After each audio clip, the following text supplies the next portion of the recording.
किसी की भी भक्ति साधना को देख के हंसी नहीं उड़ाना। जिसको जैसा ज्ञान है वैसा करेगा, जैसा गुरु मिला। आप अपनी भक्ति करो, दूसरा उसको जैसा जब समय आएगा समझ में आएगी तब वो करेगा। क्या उसकी निंदा और हंसी उड़ाना। पर सच की खोज करते रहो भाई बहन। दुर्वासा जी वापस अम्बरीश की शरण में आए और फिर अम्बरीश ने स्तुति की सुदर्शन चक्र, वो शांत हो गया। दुर्वासा ने कहा मैं समझता था बड़ा तपस्वी, पर तुम तो गृहस्थ में रह के भी बहुत आगे हो। मैं समझता तो मेरी तपस्या ज्यादा, मैं तुमको तो हल्का समझता था। किसी को भी हल्का समझना, छोटा समझना, ये कोई ज्ञान है? हर एक के अंदर कोई ना कोई विशेषता है। जितने भी बैठे हैं किसी ना किसी मामले में आप आगे हो। हर एक में अंदर ऐसे गुण भगवान जी ने दे रखे। ऐसा नहीं कि मैं यहाँ ऊपर बैठा हूं तो मैं ही अकलवर हूं और आप कोई कमजोर होंगे। आपके अंदर दूसरी कृपा भगवान ने कर रखी। आप सुनने भी आए तो ये कोई मामूली बात है क्या? इतना अपना काम धाम छोड़ के कैसे आप आए और भगवान की कथा में बैठे हो, ये भी बहुत बड़ी बात है भाई। तो ये आपके अंदर विशेषता है। इसलिए अच्छी विशेषताएं देख करके सबका आदर करो, सबका प्रेम करो, सबसे अच्छा व्यवहार रखो। किसी को हल्का और किसी को ऐसा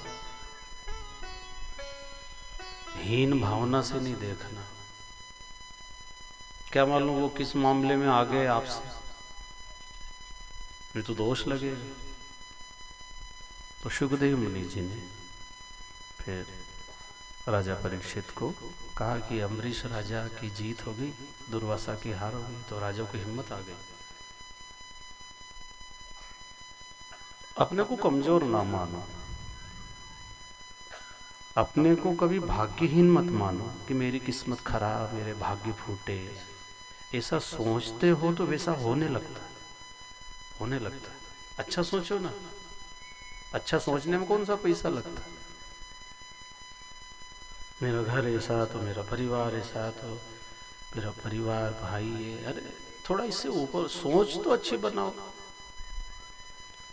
तू कछु और विचारत है नर, तेरो विचार धरियो ही रहेगो। अच्छे विचार रखो। ये 3 घंटा अच्छे विचार तो परोसता हूँ। अच्छे विचार आएंगे तो आपको जब उठ के जाओगे तो ऐसा लगेगा हाँ ताकत आ जाएगी। घर के छोटे छोटे दुख चिंता में जीवन खराब कर रहे हो। टेंशन नहीं करना। आज जब घर जाओ ना तो अच्छे खुश होके जाना। तो जो घर है ना वो भी कहेंगे कि वो बात क्या है, आज तुम बहुत खुश खुश हो कि ना सब अकल आ गई। अब ऐसे मुंह लटका के नहीं रहेंगे। अच्छी जिंदगी दी भगवान ने तो खुशी खुशी रहो। हर दिन प्रसन्न रहना। कोई भी बात आ जाए, नुकसान अपमान कुछ घटना, छोड़ो उसको, पकड़ के मत रखो। दुख को जितना याद करोगे ना उसकी ताकत बढ़ेगी और उतना दुख देगा। भूल जाओ। कई 2-2 साल 4-4 साल पुरानी बात को याद करके रो ले जब भेला हो। जबकि आज कहीं नहीं, आज सब भगवान मोह हमारे एक बार ऐसे हुए, इन्हें चाय नहीं पूछी हमसे और अब 4 भैंस बंधी घर में। तो ये दुख भोगने की भी कोई की आदत बन गई है। मतलब जब तक 2-4 दिन में नहीं रोए नहीं तो उनको कुछ अच्छा सा नहीं लगता। कोई भी बहाना से रोना, वो जो ऐसे रोते रहते हैं ना तो सुख उनके द्वार पे आता है। वो कोशिश करे कि मैं घुसूं, पर इनको रोता देख के वो वापस चले जाए, पड़ोस में घुस जाए कि इनका तो रोना ही बंद नहीं हो रहा है। अभी भागवत जी सुन ली, भंडारा खाया है कई जगह, कितने फूल चढ़ा दिए, व्रत कर लिए और इनका रोना बंद नहीं हुआ है। मतलब भरोसा नहीं भगवान पे। खुश रहना चाहिए। ज्यादा दुख को पकड़ के मत रखो। कोई ने अपमान भी किया ना, भूल जाओ।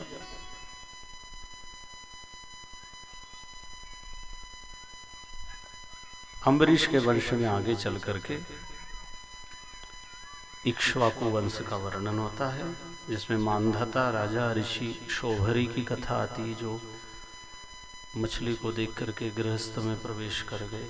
फिर हरिश्चंद्र राजा की कथा, जो सत्यवादी थे। फिर सगर राजा की कथा, उनके 60,000 पुत्र कपिल मुनि का अनादर करने से जल के राख हो गए। किसी का भी अपमान मत करो।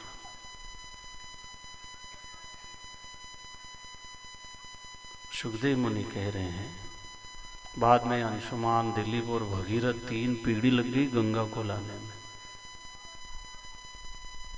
अब वो गंगा तो आ गई और सगर के पूर्वजों पुत्रों का उद्धार किया। संतों ने विचार किया, सब अपने पूर्वजों के उद्धार के लिए कहाँ तपस्या करे, और गंगा अलग अलग कहाँ से आए सबकी गंगा, और वो गंगा वहीं बहती और गरीब लोग सब कहाँ जा पाते हैं। तो उन्होंने फिर ज्ञान गंगा बहाई। ये जो गंगा बह रही है, उस गंगा में और इस गंगा में अंतर है। तन मलमल के धोया जाता वहाँ, मन निर्मल यहाँ हो जाता है। जो डूब, उसमें जाके डूबने का खतरा रहता है, वहां जान चली जाती। और यहाँ जितना डूबो, ये ज्ञान गंगा में जितना डूबोगे उतने तीर जाओगे। डूबने से यहाँ तीरे और वहां डूबने से ये नहीं मरता हुआ गंगा जी। इसलिए कहा है, मन चंगा तो कठौती में। तन की शुद्धि होती, मन की नहीं होती। कि गंगा नहाए, तन तो नहा लिया, लेकिन मन में जो पाप करने की वृत्ति थी वो नहीं छूटी।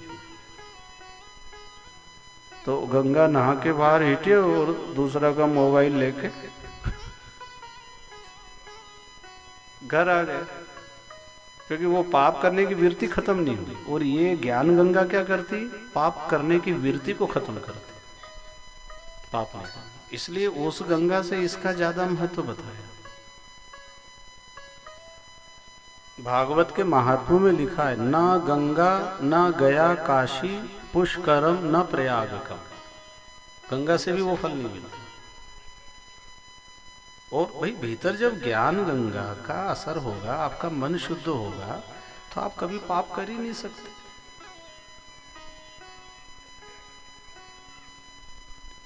इसलिए आज 4 दिन से गंगा बह रही है, 3 दिन और बचे हैं।